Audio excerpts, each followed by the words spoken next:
Hi, Tithi. Hi, Sibani. How are you? So nice to meet you. Yeah, after such a long time and in a completely different space. Yeah? Absolutely. So how are things going? Things are going perfectly well, and I'm really looking forward to talking to you today.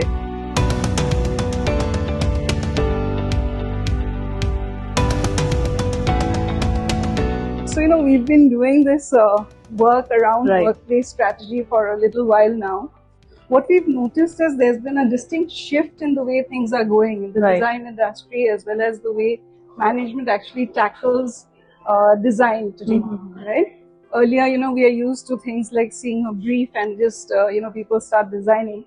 But what we've noticed is that employees, it's become much more employee-centric, and employees are feeling like they're being heard. But does this really translate into the design? Like, as a designer, do you see actually what has been told by the employees is actually translating into the space? You're absolutely right, Sibani. I think over time, in fact, over the last decade, the entire process of how design gets done has changed. Earlier, we used to have the corporate real estate heads define the client brief. Right. And we would actually then design according to that. But I have seen that change happen, that the user, the person who's going to be sitting in the office, that person has become very important.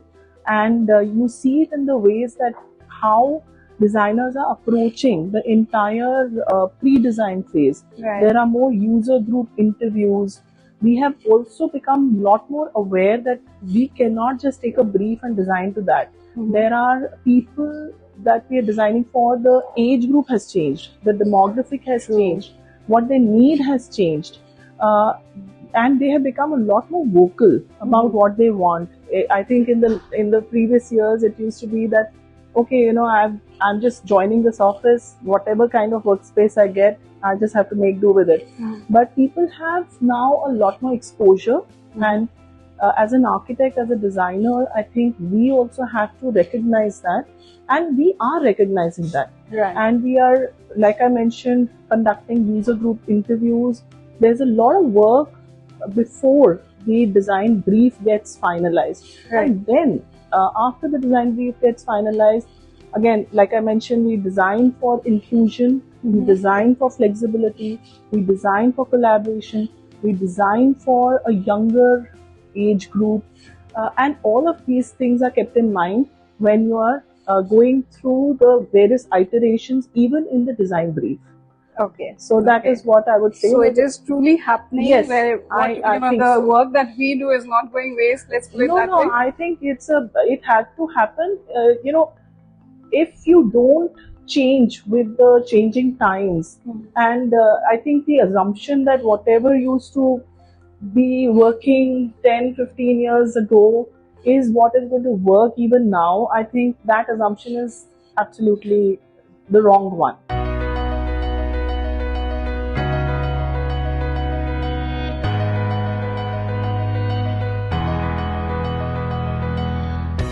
I think the people who we are designing for have become more important than just that brief that is put in front of us, and then we start the design process.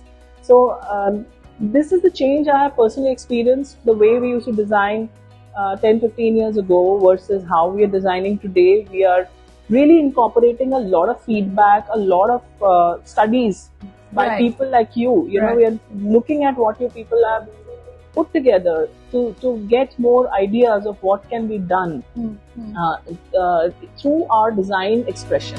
Right.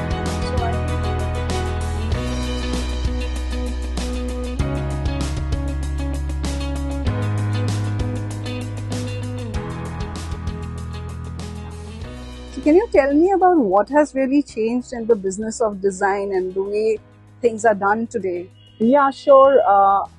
In terms of what I have observed, Sibani, there's a lot of technology today that has actually helped the entire process of design become more and more efficient.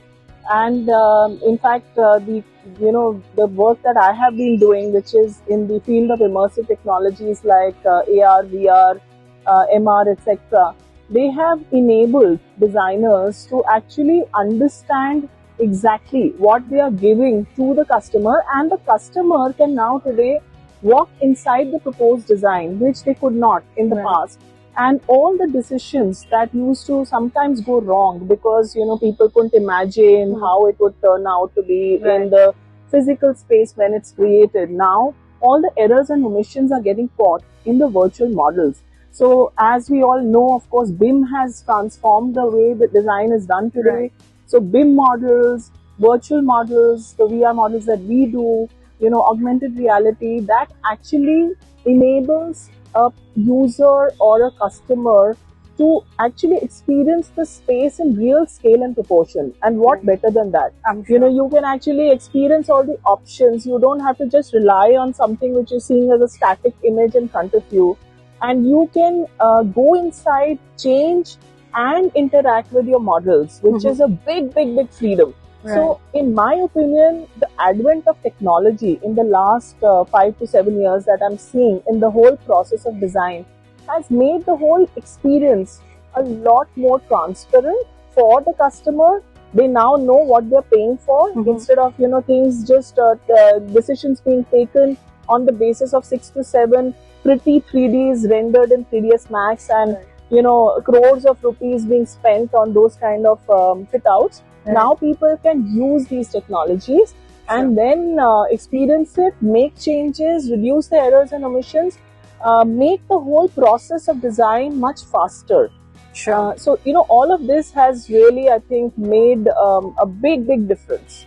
But these tools that we're talking about, these are definitely helping management because it's their big money which they're spending. It also is definitely helping the designers.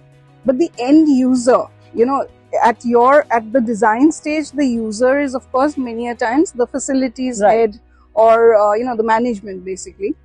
But does this somehow really transpire to help the actual end users who are actually using the space? Because we've seen many a times beautiful designs, management thought that this is really beautiful and this will really be appreciated, but it can be pushed back and some spaces may not be used the way it was actually envisaged. So, the beauty of it is that today, when you actually create the design on a 2D medium and then convert it into a 3D model and then make it into a virtual model, these virtual models can be experienced by the users as well. So we have done that a lot of times in our projects where we have put a laptop and a headset, and the users are most welcome to come, put it on and walk inside the spaces.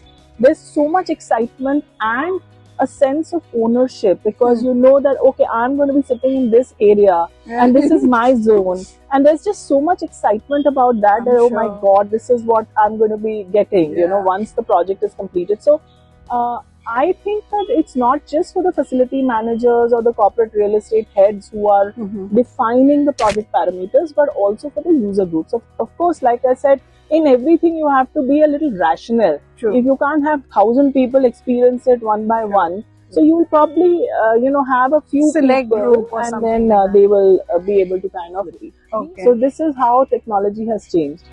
Awesome.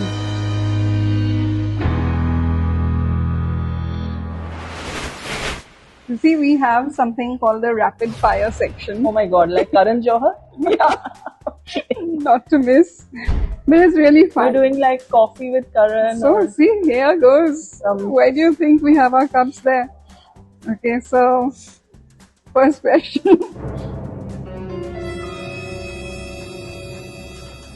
What are your favorite 3 words? Oh my God. Okay, so the one that I use the most is chock-a-block because I'm all the time busy with so many things. So yeah, the A counts as a separate word, then those are my 3 most used words. Okay, chock-a-block. So the 3 there. Oh, is also a word. Okay, that's like really cutting it short, but it's okay. We'll accept it. When are you most productive? In the daytime or at night? My alone time is and the time that I actually do most of my work is absolutely the after 9 p.m. because when everything else shuts down, that's when I start my work in terms of my alone productiveness, Creativity, the creative time. But otherwise, the day just passes by so quickly that I'm mostly doing the mundane, expected stuff, during the day.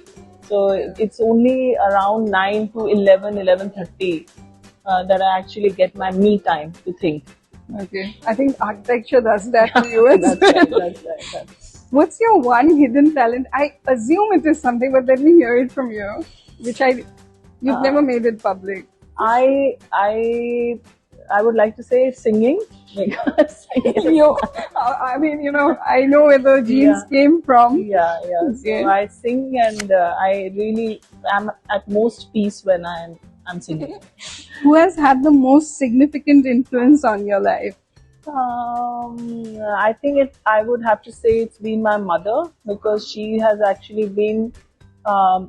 She was a working mother, and I'm an only child, so my entire childhood I've seen my mom work, and the ethics that she's put in me in terms of work, and how one should work, how dedicated she was. I think all of those things, plus the fact that she's been a real nurturer. So for me, that combination of strong work ethics and nurturing your family together are things that I really admire her for, and that's what I would like to be.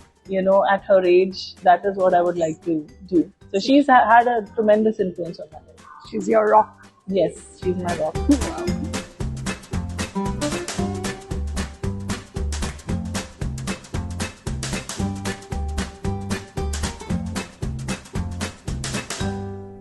So what I hear from you, it appears that technology has made things a lot more seamless, right? Be it the metaverse that we talk about, and AR, VR tools, various other things that are enabling people to work from the office more comfortably, or from home, or wherever they are.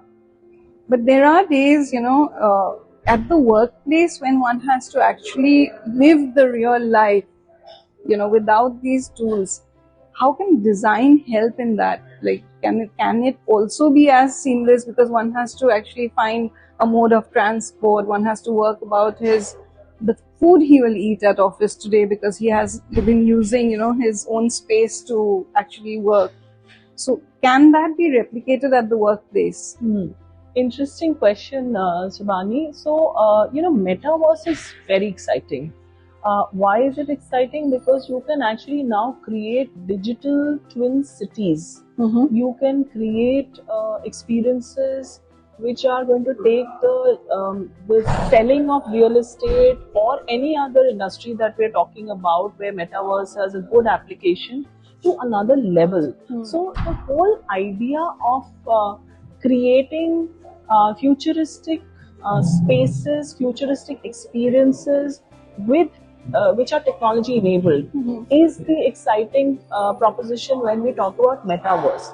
Having said that, I personally don't think that the human touch and feel bit, which is what happens in physical spaces, is going to go away completely with the advent of all of these technologies. That has to stay, because we are ultimately all human beings. Absolutely. Who work when we get happy, when we see a happy face, not on a virtual screen but in reality.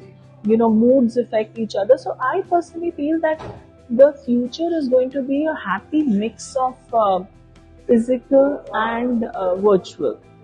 And as far as the physical spaces being designed in a certain manner that all the conveniences of the virtual spaces can be also sort of utilized well, I think it's a matter of designers also evolving their thinking and creating a very good mix of the physical and the technology bit to create happier workplaces, which will enable people to meet with each other and do better things, get better productivity, get better efficiencies.